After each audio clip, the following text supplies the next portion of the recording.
Partia Demokratike dhe opozita kanë zhvilluar protestën kombëtare në Tiranë, ku vure një pjesëmarrje gjerë e qytetarëve opozitar, duke u drejtuar mira shqiptarëve në bulevardin Dëshmorët e Kombit. Kryetari i Partisë Demokratike Sali Berisha u shpreh se kombi Shqipëria është në momentin e tij më kritik. Shqiptarët në 10 vite të këtij regjimi kanë shkuar mbrapa 100 vite për linçmërinë e tyre. Sot ata kanë humbur mbi gjysmën e rinisë së tyre, kanë humbur të ardhmen dhe çdo vit bëhen gjithnjë më pak në këtë dhe të bekuar, tha Berisha. Ne mblidhemi në një moment kritik, ndoshta si kur më parë, theksoi lideri demokrat. Sot, në një nga momentet më kritike të kombit, jo vetëm në 35 vite të fundit, por ndofta gjatë gjithë historisë së tij,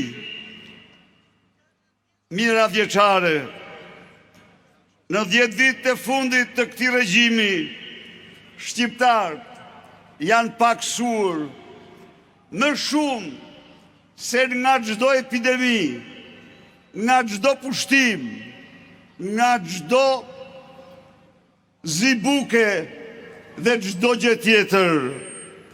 Shqiptarët në 10 vitet këtij regjimi kanë shkuar mbrapa 100 vite për linçmërinë e tyre. Sot ata kanë humbur mbi gjysmën e rinisë së vet, kanë humbur të ardhmen. Opozita ja doli dhe i ka realizuar detyrat e saj, tha në vim Berisha. Opozita ka faktuar skandalet e kësaj qeverie, theksoi kreu i Partisë Demokratike. Opozita disa detyra të mëdha, detyrime shumë të mëdha që kishte parajush i ka bërë. Opozita ja doli t'i dëshmoj botës se që përfaqëson narkoshteti shqiptar. Ja doli t'i faktoj botës se si Edi Rama shtroi në fars votën tuaj. Ja doli të faktoj se Edi Rama është armik i egër i pluralizmit,